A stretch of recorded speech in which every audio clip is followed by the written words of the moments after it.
Sisi tulichagua Gachagua na tukachagua Ruto in one ballot. Na kama wanajisikia hawajisikii na Gachagua, then let us disband this government. Tuanze tena upya.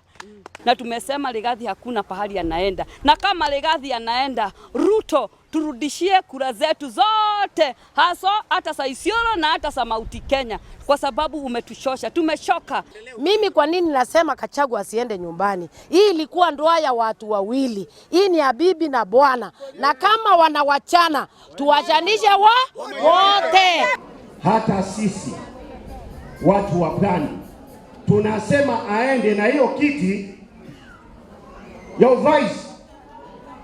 Hiyo kiti ya makamu wa rais tunaitaka hapa Pwani. I support aende nyumbani. The reason, Gachagua ballot paper yake ilifika Rift Valley, ballot paper yake ilifika Western, ballot paper yake ilifika Coast, haikuwa mlima peke yake. So akiniambia mlima isikuzwe peke yake. What about other people when you are elect? Pia vile huo mlima Kenya ameugawanya mara mbili, wengine ni wake na wengine si wake. Aende.